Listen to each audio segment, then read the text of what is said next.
everybody. Welcome. Glad you're here. It's Thursday, July 9th. We're going to get started.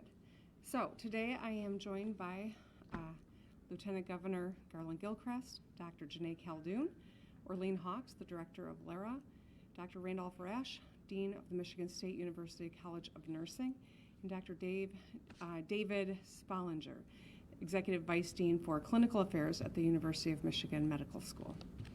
Over the past week, we have seen an uptick in COVID-19 cases in Michigan. And over the holiday weekend, we saw countless Michiganders gather in large groups to celebrate 4th of July without a mask. I think a lot of people saw this video footage from Cass County, Diamond Lake. I want to be very clear.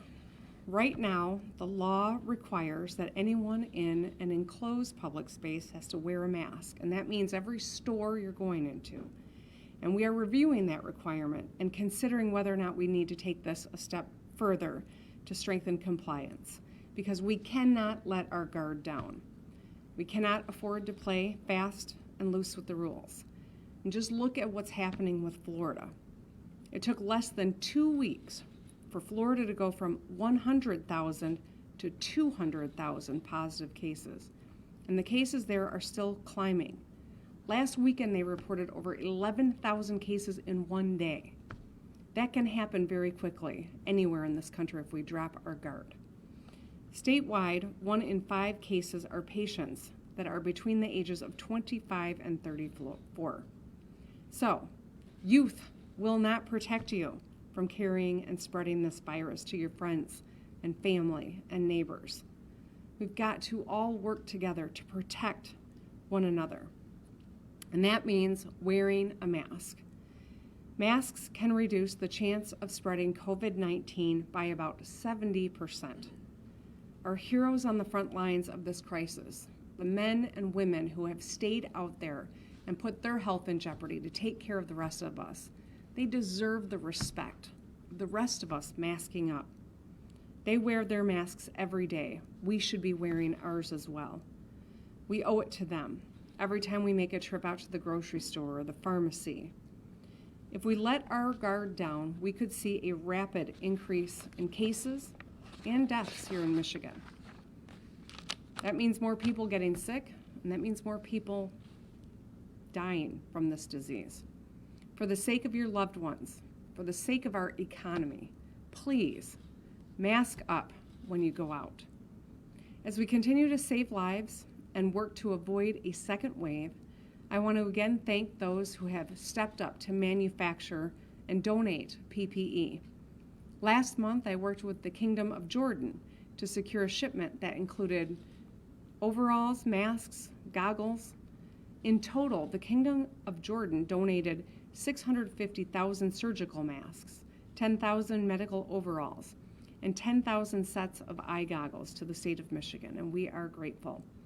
In this challenging time, our global friendships are crucial in combating and eradicating this pandemic. And to all others who have stepped up, thank you. Thank you. PPE is crucial to protect the heroes on the front lines of this crisis and to help us avoid a second wave as we safely re-engage sectors of our economy. Now, as we all know, COVID-19 has had a disproportionate impact on communities of color in Michigan and across the country. Black Michiganders represent about 14% of our state population, but they represent 40% of confirmed COVID-19 deaths. COVID-19 is over 4 times more prevalent among Black Michiganders than among white Michiganders. Michigan has led the way in identifying and addressing this problem. We were one of the first states to report COVID-19 data by race and ethnicity. And when the impacts of the virus is having this kind of an impact on communities of color, and it became clear, we created the COVID-19 Task Force on Racial Disparities, chaired by the Lieutenant Governor Garland Gilchrist. There's a lot of work that remains.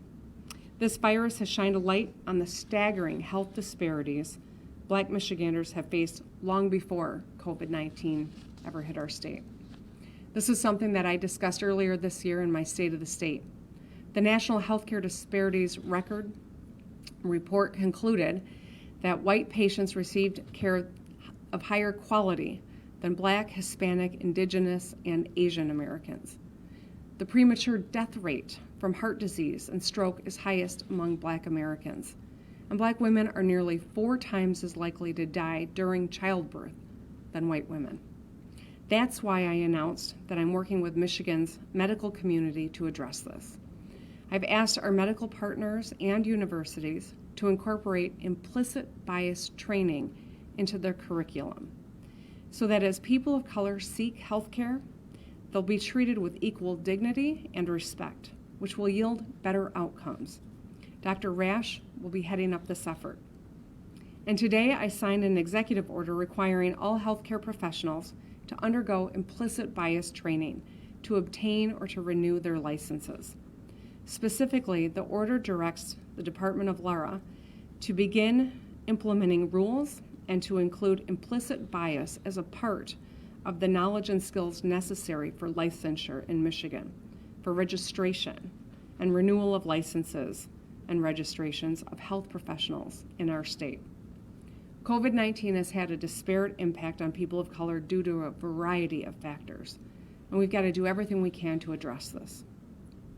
There's no doubt that our healthcare workers have been heroes, bearing risks and saving lives. The evidence shows that training in implicit bias can make a positive difference. So today we are taking action to improve racial equity across Michigan's healthcare system. In fact, this training has value for everyone in every profession, which is why I have arranged training for myself, the executive office, and state government. My administration will continue to work around the clock to enact real change in these areas and work with experts like Dr. Khaldun and Dr. Rash to help reach our goals.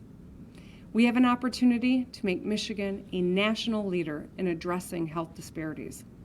As chair of the Michigan COVID-19 Task Force on Racial Disparities, Lieutenant Governor Garland Gilchrist is working with Dr. Khaldun and other leaders in healthcare and in our communities to address this issue head on and protect communities of color in the future. We're going to work every day and night to show the rest of the country how we can improve access to quality care for people of color. And right now, as we continue working to protect our families, we have an opportunity to prove that Michigan has what it takes to contain this virus.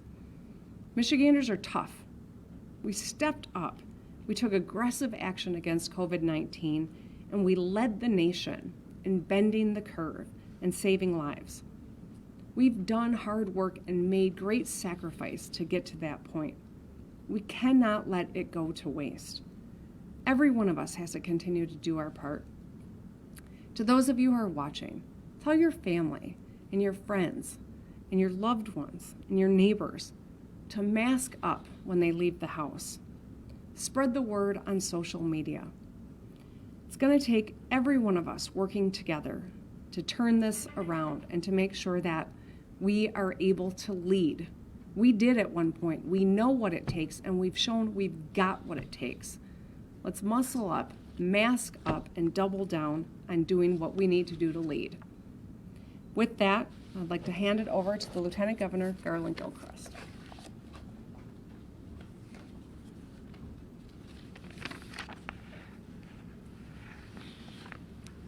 Thank you, Governor, and good afternoon, everyone. I also want to thank and acknowledge Dr. Jonae Khaldun for her continued service and leadership as part of our pandemic response.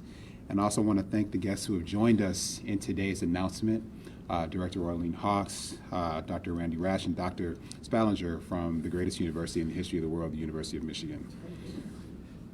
I also want to thank all of the members of the Coronavirus Task Force on Racial Disparities here in Michigan, and also the people who've participated in the weekly meetings that we have on Fridays, what we call the Community Action Stakeholder Table. The task force itself has 24 of the state's sharpest minds. It includes doctors, public health experts, scientists, community organizers, faith leaders, academics, civil rights advocates, and labor leaders.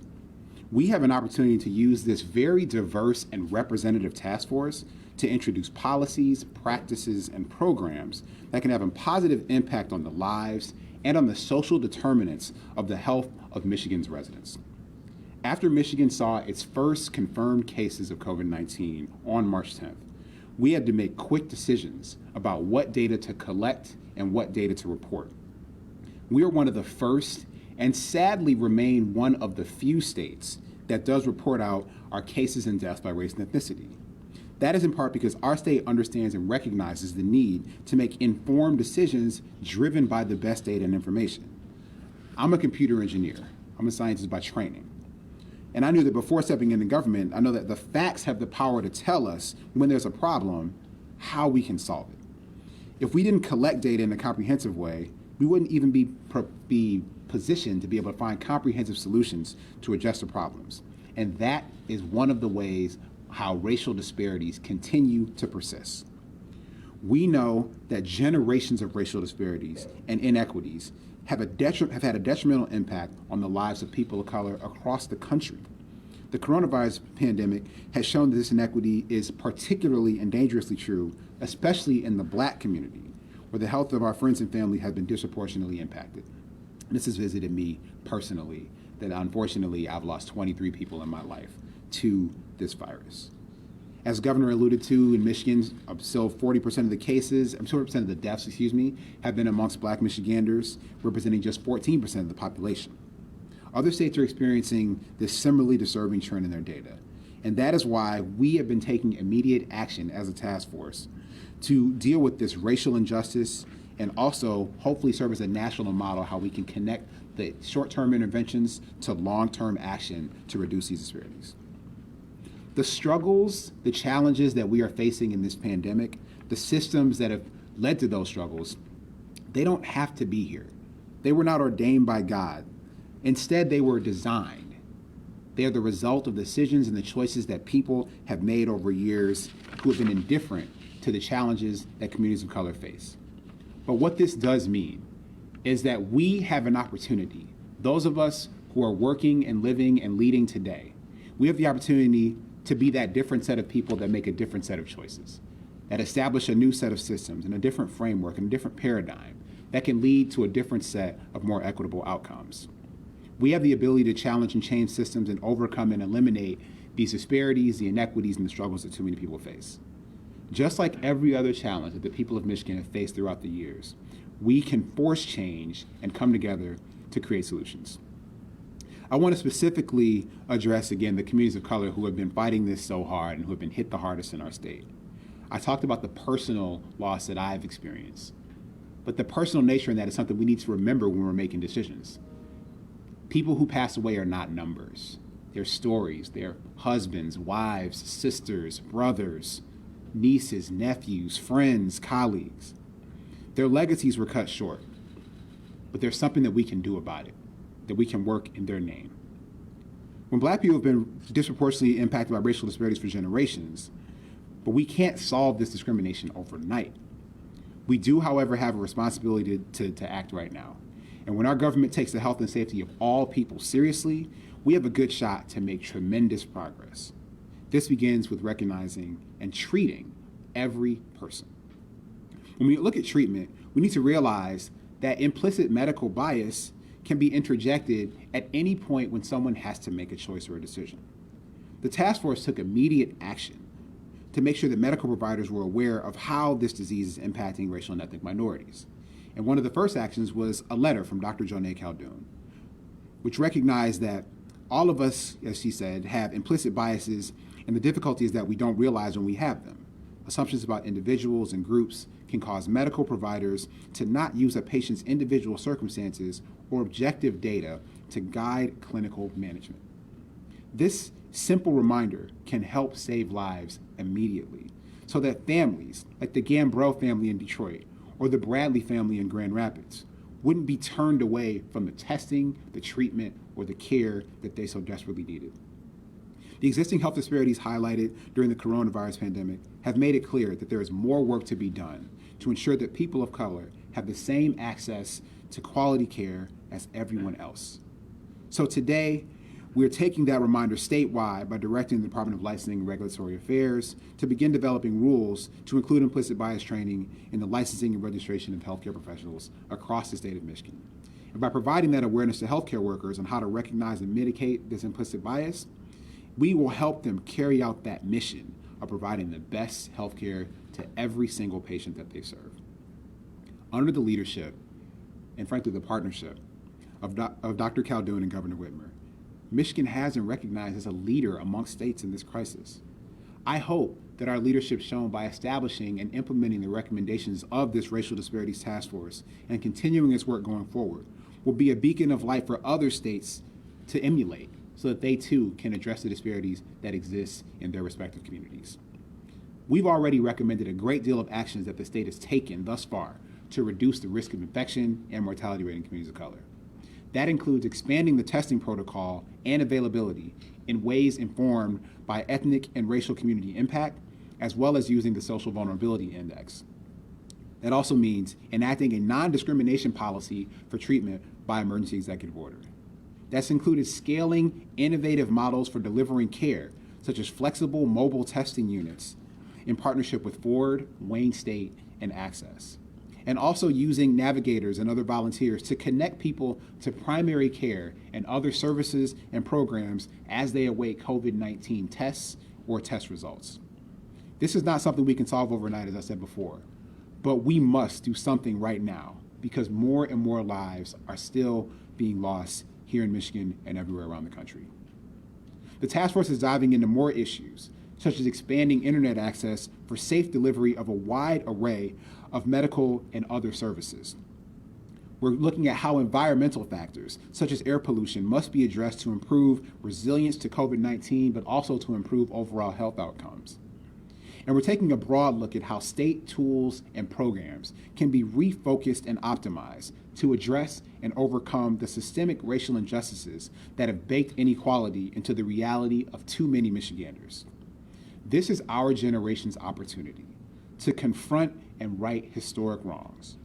Doing so will not only enable us to survive COVID-19, but in the name and the memory of those who we've lost, we can design new systems that truly serve all of our communities.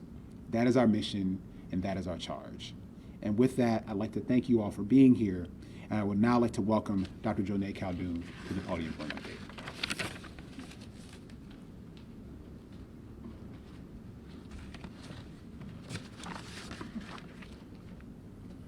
So good morning.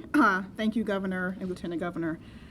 As a Black woman and a practicing emergency medicine physician, I'm proud to stand here today with Governor Whitmer, Lieutenant Governor, Director Orleen Hawks, and as a member of the Racial Disparities Task Force to announce the Governor's executive directive for implicit bias training to be a part of healthcare professional licensure requirements. We've seen, as has been discussed today and many times, the disproportionate impact that COVID-19 has had on people of color in Michigan, and particularly Black people. Black people have been disproportionately infected by and are dying from COVID-19 in Michigan and across the country.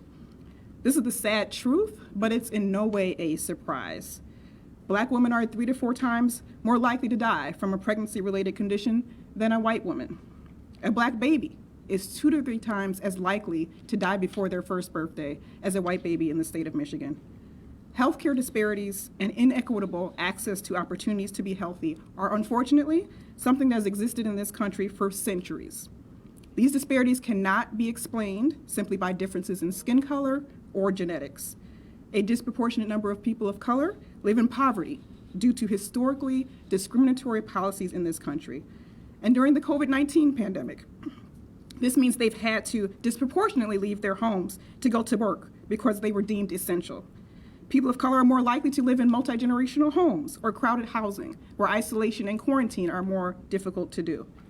And there's data that shows, as we've discussed, that implicit bias exists, and it has an impact on the quality of care that people of color receive. Whether it's not offering the same treatment plan, dismissing a patient's complaints, or not being sensitive to cultural differences, implicit biases absolutely show up in medical interactions and it can lead to negative health outcomes. So this implicit bias training is a simple but impactful way that we as healthcare providers in Michigan can strive towards being a state where, regardless of where someone seeks medical care, a dentist's office, a pediatrician's office, an optometrist, or an emergency department, Clinicians are aware of the biases they may have, and they have the tools necessary to address them. And I look forward to working with Laura Director Orleen Hawks on this important effort. So now let's talk about where we are with COVID-19. So as of yesterday, Michigan had 67,237 confirmed cases of COVID-19 and 6,015 total deaths. Yesterday, we also announced 610 new cases, the highest number of new cases reported since May. Cases have been increasing overall in the state for the past 3 weeks, with some areas seeing higher numbers than others, and I'll go through that now. So the Grand Rapids region has had 3 weeks of increasing rates of cases, and they now have 45 cases per million people per day, the highest of any region in the state. The Detroit, Lansing, and Kalamazoo regions all have over 20 cases per million people per day, and the Traverse City, Jackson, and Upper Peninsula regions all have under 20 cases per million people per day, but they have also all seen a steady increase in cases for the past 2 to 3 weeks. It's important to note here that the Upper Peninsula, which had previously seen consistently low levels of cases, is now seeing the highest rate of cases seen throughout the entire pandemic. So our local health departments, as I discussed before, they continue to work diligently to respond to these cases and investigate outbreaks. So some of the locations associated with these outbreaks include food processing plants, bars, a casino, religious gatherings, and congregate care facilities. But there's also evidence of general community spread. So far, our hospitalization and death rates have not increased. But to be clear, what we have seen in other states is that hospitalizations and deaths tend to increase several weeks after the cases are identified. So we still have to watch this data very closely, and it's very likely that these numbers will go up in the upcoming weeks. But the good news is that we are continuing to increase our testing across the state. And over the past week, we actually had an average of over 18,000 tests done per day. And that's actually 3,000 more tests than the previous week. Michigan's now testing more than we have throughout the entire outbreak. But this is not the only reason for the increase in cases that we are seeing. The percent of tests done that are coming back positive has also slowly increased from 2 to 3%. And what this implies is that we are also seeing increases in cases because there's true spread of the disease. So right now, the data is not looking so good. While we are certainly not in the extreme situation we were in this past spring, we really do need to get back on track and in the right direction again. And we all have a role to play. So please, as the governor said, wear your mask if you are leaving your house and going to a public space. You're not only protecting yourself and your loved ones, you're protecting the lives of our frontline healthcare workers, the heroes and sheroes of this pandemic, who every day are risking their own lives to take care of patients. Maintain 6 feet of distance between yourself and others, and do not gather in large groups. Several of the outbreaks that we are seeing across the state are because people are just not being smart about this, and they are taking unnecessary risk. As we fight a resurgence in cases, continued expansion of testing will be critical to rapidly identifying cases and containing the spread of COVID-19. And we still want everyone who needs to get a test to get a test.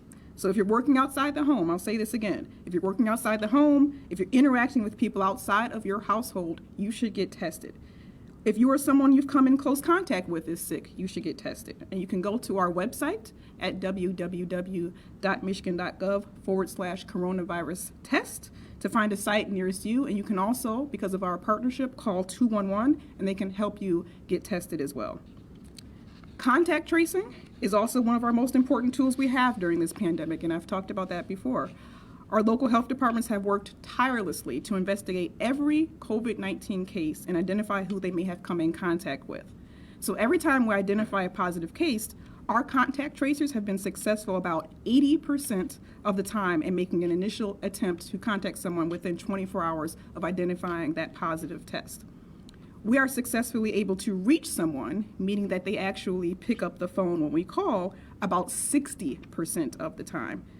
So we've made great strides in building a team of contact tracers, over 10,000 volunteers that have signed up to assist, and hundreds of paid staff across our local health departments who are making these calls every day.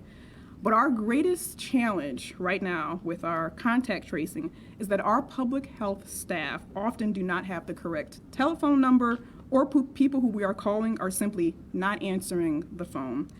So I can't express enough how important it is for you to give healthcare providers accurate information at the time you're getting a test. And if someone from your state or local health department calls you, please answer the phone. If you've tested positive, it's important that we understand who you've been in contact with, and we may be calling to tell you that you've been exposed and you need to get a test or you need to quarantine. This is such an important part of our strategy and how we'll slow the spread of the disease. So Michigan is in a different place than we were a few weeks ago. Cases are rising, but there is still time for us to keep this curve down and not see the resurgence that we're seeing in so many other parts of the country. Wear masks, don't gather in large crowds, and wash your hands frequently. Do it for yourself, do it for your loved ones, and do it for your community. I think we can beat COVID-19, I know we can, but it's going to take everyone working together and doing their part. And with that, I'll turn it over to Laura Director, Orlean Hawks.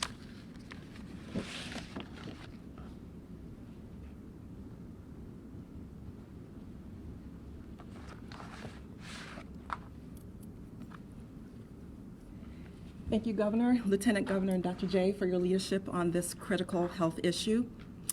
A key part of the mission of the Department of Licensing and Regulatory Affairs is to protect people.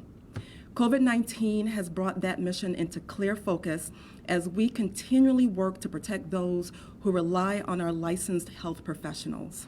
Our department is grateful to be a part of the implementation of this executive directive to expand that protection even further.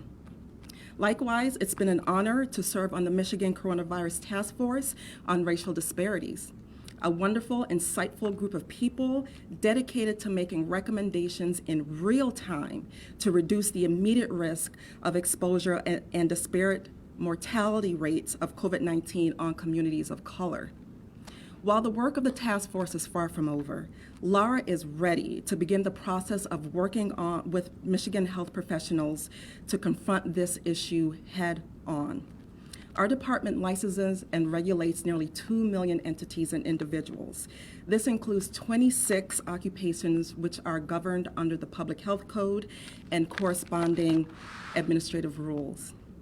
Our role as a state agency is to ensure that licensees are adequately prepared to practice their occupation in a manner that upholds public trust and safeguards public health, safety, and well-being. Accordingly, we are committed to working with our respective licensing boards to establish new rules requiring all healthcare professionals to receive training on how to recognize and mitigate implicit bias.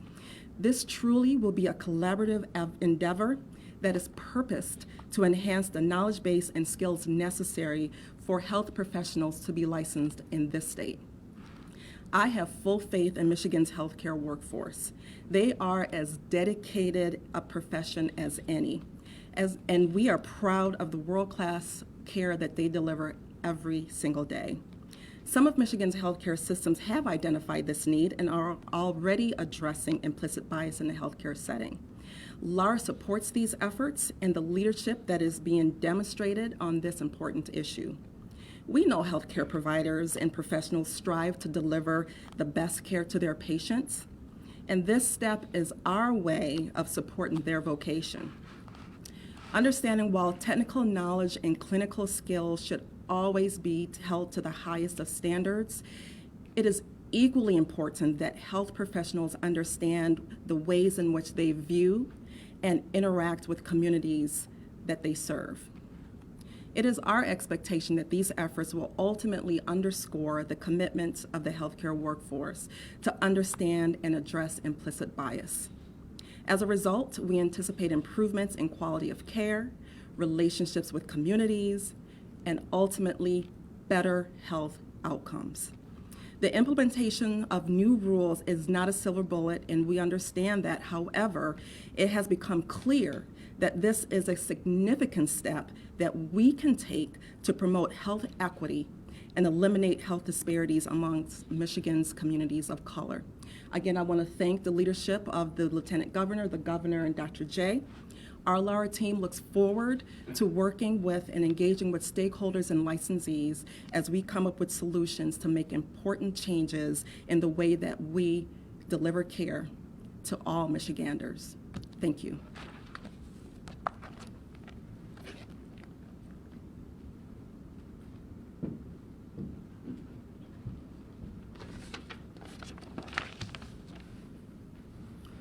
Good morning.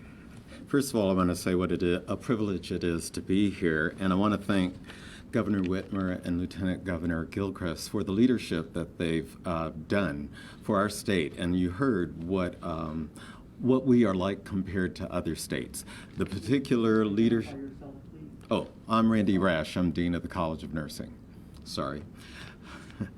But the leadership that they've shown has put Michigan at the forefront, not only in looking at how we protect our citizens in terms of the infection, but particularly the emphasis on a vulnerable population, the African American population. And I think the other thing that's really noted is, as a scientist myself, the importance of gathering data so that we know what we're dealing with. One of the things you might not know, though, is an important thing with that is what questions are being asked in the first place. And implicit bias can impact what those questions are. So I want to tell you a little bit about what implicit bias is. One of our problems with getting a hold and a grasp on an implicit bias is the misunderstandings that we have about it. So I want to say what it is. What it is an unconscious negative classification of individuals or groups of individuals based on some physical attribute.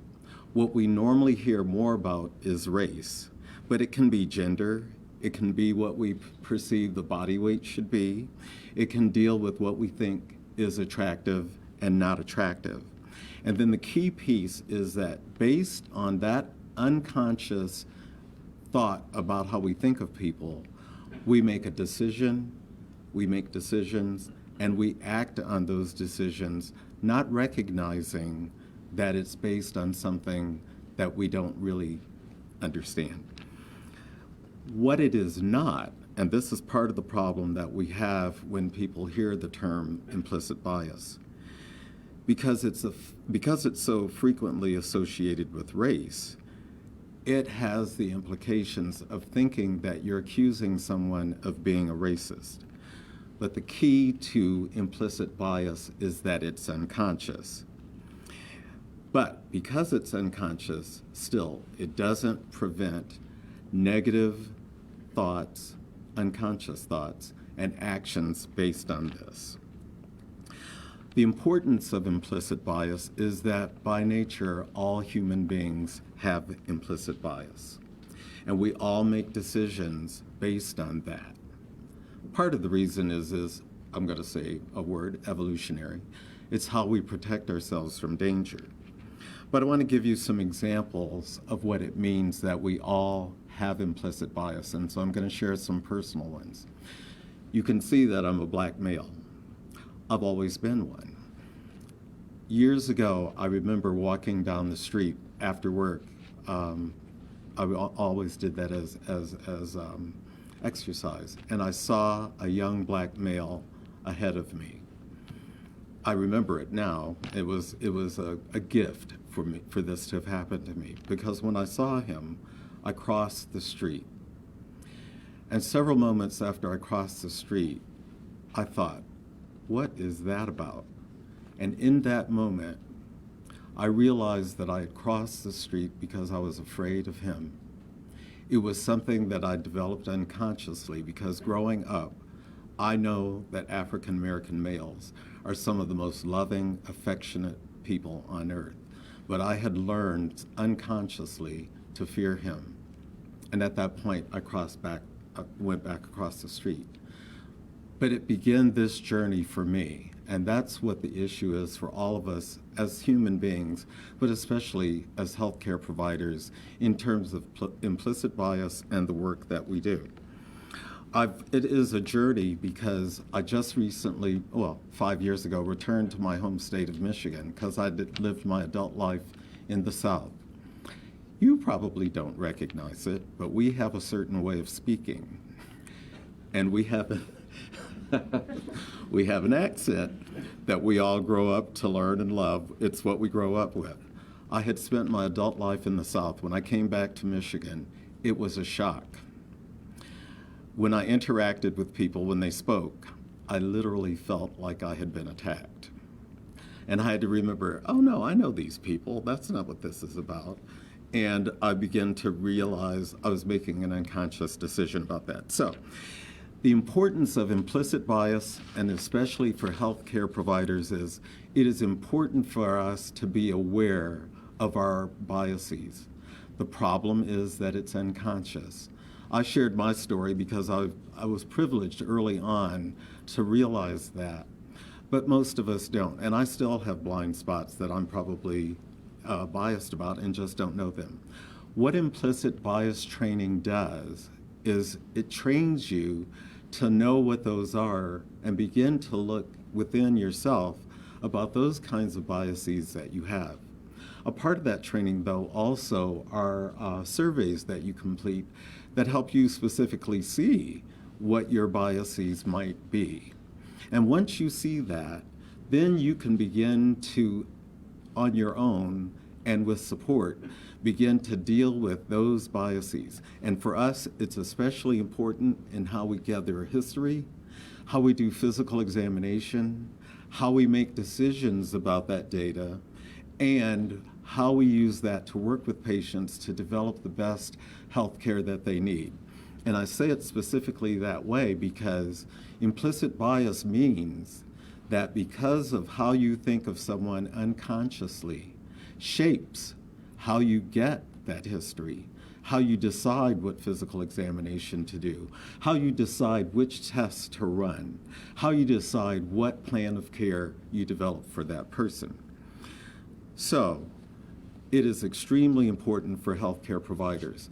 But I want to say it's so important for people to understand that requiring this training as a part of relicensure is actually a support for you to provide better care and to make sure that the data that you're collecting is objective data and that your decision making is based objectively. So it is important very much right now in this crisis to pay attention to racial disparities because you heard the numbers and you've heard of what that means. But the other piece of that means that for every patient that you care of, you become aware of your biases for those people. So I want to say a little bit more. You've heard about the impact in the African American community in terms of these biases. This begins with access to testing, and it has to think about who folks are, where do they live, all those kinds of things.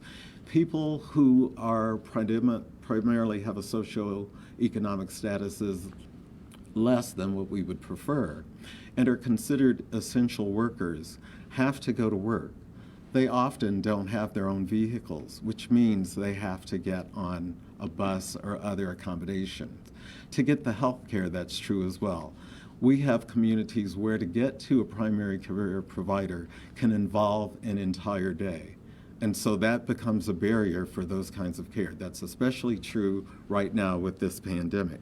So access to testing is an issue. Access to care, both whether or not you can get to it, but once you get there, whether or not you have access to the quality and standard of care that all patients should get. And I think of the story of a registered nurse who she and her husband had symptoms of COVID-19, and they went to the same facility for intake. They were separated. She was admitted. Her husband, who was not a healthcare provider and was probably sicker than she was sent home by himself.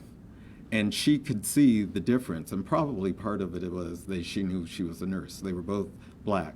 They knew she was a nurse. She got a different level of care, but that doesn't always happen. But it's a prime example of what happens when you get to the site for care, the decision that is made about whether or not you continue on to get the quality and standard of care that would be expected or whether you get a substandard of care. Other issues that Black people and people of color face is living conditions. So they may not be able to afford to live in a place where they can follow CDC guidelines. What does it mean to socially isolate when you're living in a house or an apartment where you're trying to provide housing for folks that you know who don't have it? One of the things we see, and I'm privileged to be on the coronavirus racial disparities task force, but one of the discussions is, what does it mean to be homeless? We have people who are homeless but technically don't appear to because their friends, neighbors, and loved ones let them stay in the house with them. They may sleep on the sofa and go someplace else. Think about what that means if they've been exposed and they're now in a home that isn't necessarily designed to house them, but out of the goodness of their heart, family and friends are housing them. So all of those issues with CDC guidelines and all of those sort of things. And then you heard, of course, the issues of pre-existing conditions. I started my career as a public health nurse in Benton Harbor, Michigan, and I have to give a shout out to the Berrien County Health Department, because what I've been privileged to learn as a part of the task force is the important work that they and other of our health departments are doing. But I started my career there. Many of the disparities that we are looking at now were in place then, many years ago in the 70s. That's how old I am. In the 70s, we were making some progress. We have slipped. And so those larger issues in terms of health care, pre-exposed conditions are exacerbating our communities of color when they're exposed to the virus, when they contract the disease, and the course of their experience with that disease. The last thing I would like to say is that when we are in a situation of a pandemic, it's a great time to realize that we are all in this together. We don't live in a country where people from different groups are totally isolated from people of other groups. So probably the way the virus got into African American communities was it was brought from the Far East and from Europe. And the people who brought that were not the people who ended up being exposed to it. It's an example of how we're linked, because when one segment of the population experiences this infection, what happens is we are all exposed.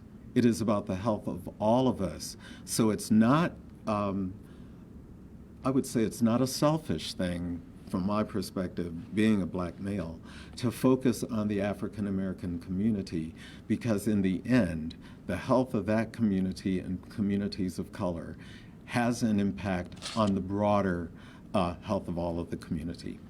Thank you.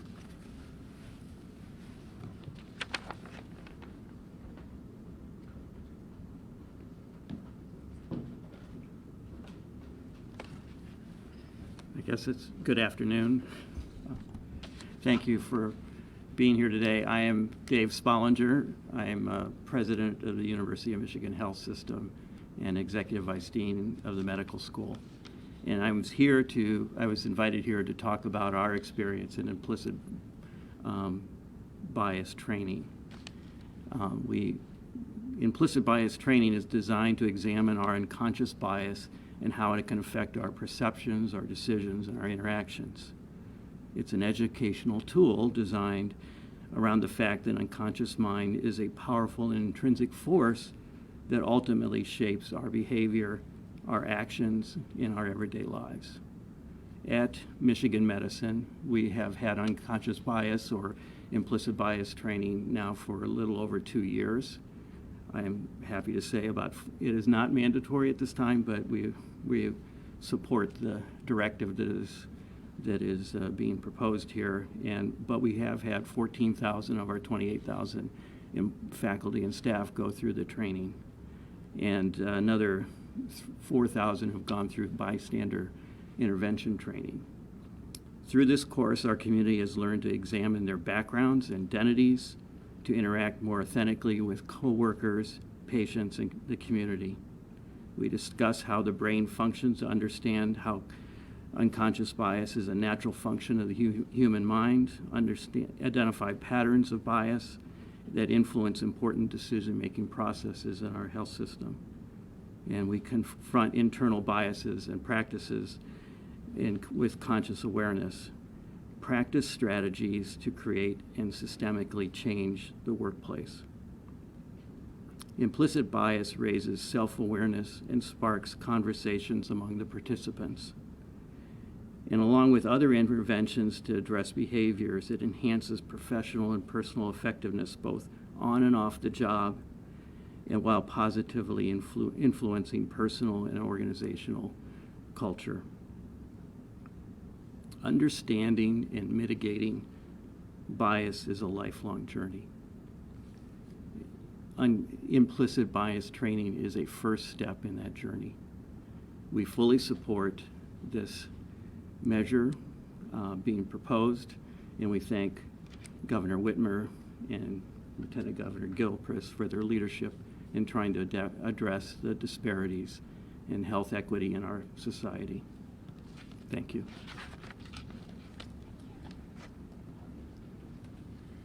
Well, thank you. I really appreciate that, Dr. Spellinger. Thank you, Dr. Rash, Director Hawks, Dr. Caldoun, and Lieutenant Governor Gilchrist. Appreciate that, and of course, always appreciate the rivalry between Michigan and Michigan State that the Lieutenant Governor infuses into all of our engagements. But it doesn't matter if you are a Spartan or a Wolverine or a Laker or a Bronco or anyone else, a Warrior. Mask up and mask up with your school pride, whatever team you're on. We all got to be a part of the same team in terms of fighting COVID-19. So with that, be happy to open it up for some questions. Governor, you talked about the mask wearing and people not wearing masks. Why not implement penalties for making stores and restaurants mandate them? So right now we do actually have penalties under the law. The problem, of course, is making sure that we are enforcing and have compliance. And of course that relies on assistance at the local level. And I think as we see our numbers continue to rise, that locals are going to get more active in assisting on this front. I also know that I've heard from a number of employees, whether they're in grocery stores or in retail shops or restaurants, who are fearful. And so as employers, the owners of these establishments have a vested interest in ensuring that their workforce as well as their patrons feel comfortable coming in. We know that consumer confidence is critical to economic growth. Every step that we take for re-engagement has to be commensurate with the heightened level of activity on the part of these business people to ensure that they're taking every action to keep people safe. So we know, I had a call with a number of the Midwestern governors. As you recall, I created this group that regularly has conversation about where we are and where we're headed. And our numbers comparatively are a lot better. It still doesn't mean that we're not headed in the right direction. We're just moving at a less concerning pace, I guess. But we have every reason to be concerned. But I'll say this, they are actively engaging in promulgating more broad masking requirements like what we have done here. And we're actively looking at how do we maybe take additional steps to increase compliance here in Michigan. It is, human behavior is the thing that is going to determine what direction we're headed in. We will do everything we can to encourage the right choices, but at the end of the day, it's on all of us to do our part to educate the people around us, whether it's in the store or it's in our household or it is in our neighborhood or in our workplace.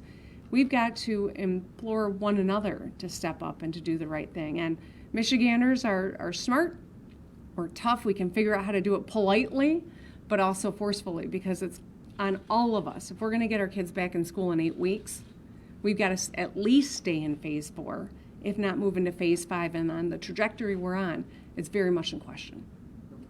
Yes. Do we have a timeline or a date that we can expect to see the rules that outline the implicit bias training for healthcare workers? Director Hawks, I believe that it is, a matter of months, but I think I'll ask the director to come up and chat with you. Thank you for that question. It usually takes, the process is about 6 to 12 months. There are multiple steps that are within that timeline, and there are also dedicated times for each step to occur. So we anticipate 6 to 12 months for the rules to be done. But as it relates to the executive order, there is the first part of engaging stakeholders first. And so we would like to do that, to get people at the table, to hear from everyone, and then obviously the rulemaking process will then commence. And I would just add, as you heard from the head of the University of Michigan Medical System, implicit bias is something that a lot of leaders are already undertaking. And so the rulemaking process doesn't mean that there aren't places where this is already well underway, and I think that's something that is really positive. And just talking about it and staking the course for what we're going to be headed in Michigan will increase the activity on that front. So we anticipate immediate benefits from it as well.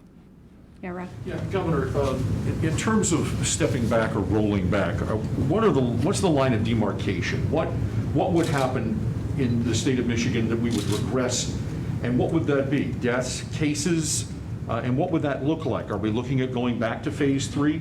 What are the triggers? What does it mean? You discuss schools, but can you expand on that, please? Yeah, so Rod, this is the question that we have a discussion on every single time we do a press conference.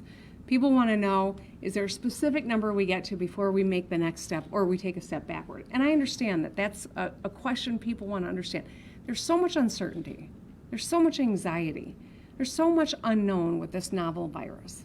And yet, here's what we do know. We are watching case counts every single day. We have ramped up our testing. As Dr. J said, we are now doing about 18,000 tests a day. That's an improvement. The more testing we can do, the better handle we'll have on how prevalent COVID-19 is. But the tracing is absolutely essential. So when we look at those positive numbers, 600 additional cases, that is a concerning development considering we were steady around 200 to 300. It's the biggest number we've had since May, is what Dr. J said. So if this trajectory continues, then we're going to have to pull back in a certain way. And that's why I've always talked about a dial, right? As the numbers are going down, we can think about taking additional steps of re-engagement. If the numbers continue to go up, we're going to have to dial back. And we know what stepping back looks like because we've been there in those phases.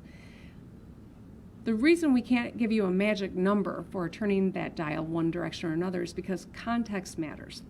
140 cases associated with Harper's and East Lansing, where we can trace and isolate people, is a scenario that is much different than 140 cases that are totally random, where you don't know what's happening and it's community spread that is unchecked and untraceable and thus hard to isolate. And so that's why that context overlay is really important. We are in daily assessment of where our numbers are. We know that what is going on in other parts of this country is incredibly concerning. We know that in Florida, when they report 11,000 cases in a day, and at our height we were at about 1,800, if we got anywhere close to where Florida is, it would be devastating to our economy, to our healthcare systems, to the people in terms of how many additional fatalities we would experience in hospitalizations. And so those hospitalization numbers, we're watching the trends. And right now, the trend of where we're headed is concerning. I'm not announcing a step back today. I'm certainly not announcing a step forward today. But if we want to be in a position in 8 weeks from now where we can get our kids back in in-person education, this trend can't continue. And that's why masking up is going to be so important, and that's why we'll be announcing additional steps toward encouraging compliance, but that we're asking on every Michigander to do their part. We got to get the politics out of this conversation and just do what we know to be the right thing. We have pushed our virus curve down. We know what it takes to be successful here. We just got to do it. Okay, Eric? Now, you mentioned schools in 8 weeks, especially schools in phase 4 right now. They have to plan for 3, 4, and 5. Would there be some sort of deadline for them to, for you to make a decision how they start school so they can have a path to go towards? And once school starts, could it change just as easily? Well, all districts have to have a plan for phase 3, phase 4, and phase 5. If we're in phase 3, it's distance learning. So we're not back in the classroom. If we're in phase 4, then there are real, more strict requirements to be in person that need to be followed, and districts are writing these plans right now. The issue with a novel virus is that that is spread as contagious, as COVID-19 is that a phase can change, and we can't predict precisely where we're going to be, because if we keep seeing events like we saw at Diamond Lake or at Harper's or in at a barber shop called the Man Cave, we know that a couple of places that aren't enforcing can dramatically change our numbers and our outlook as a state. And that's why it's going to be really important that every one of us continues to do our part. What the timing looks like in terms of when a district will need to know which phase they're in, I mean, we're going to do our best to make sure that we are sharing information. If it's a sustained increase, we're all going to know what phase we're in. If it is flattening out, that's a good thing, and that means that we might have to be nimble between phases 5 and 4. But if it's a question between 3 and 4, or 3 or less, then it's going to be very concerning, and we're going to have to adjust accordingly. To increase the odds that we're back in school, this is the best, most important thing we can do, is mask up, wash our hands, and not congregate in big groups. Governor, we got time for one or two more questions. Rick? You've talked a number of times about considering further measures about getting people to wear a mask. Is that based on penalizing the stores or the businesses or the owners, or is it individual enforcement? I mean, I know you've suggested that we gently nudge people at the store, but that's a lot easier said than done. I know it is, and I feel for businesses that are doing all the right things, and for their clerks, the store clerks at the front door, or who are confronting or being confronted by customers who are unhappy about the mask requirement. And yet these businesses are also asking for tougher rules so that they can point to it and say, this is the law of the land. Right now it is required, and for some reason people don't seem to know that, and that's why I wanted to reiterate that today. It is required that people wear a mask if you're going into a place of accommodation, public accommodation that is inside. You're supposed to be wearing a mask, and that is the law of the land. There are perhaps additional things that we can, steps that we can take, and I would anticipate you'll be aware of what those are in the coming day or few. All right, last question. All right, Emily? Is one of those additional steps you're considering penalties for individuals who don't wear masks? Because I've heard from local law enforcement that right now, without a misdemeanor or a civil infraction, they really can't do anything if someone's not wearing a mask. So we are looking at enhanced. We do have the ability for a misdemeanor and a fine, but right now we are determining what is going to be most helpful to encourage compliance. The last thing I want to do is be doling out lots of penalties. What we're trying to do is get people to do the right thing for the right reasons. And the right reasons are, a mask is, without a vaccine, without a cure, a mask is the safest way to protect yourself from the spread of COVID-19, to protect your family from the spread of 19, to protect your neighbors and coworkers, and to protect our economy from another potential step backwards. None of us wants to see that. I know we are not unanimous in a lot of things, but I think we're unanimous in the fact that no one wants to take that step backwards. So if everyone does their part, we won't have to, and that's what we're asking for. Make a mask with a political statement saying, I hate masks if you want, but just wear it. That's all I ask. That's the kind of thing that can really make a difference. So thank you, everybody. Stay safe. Have a good one.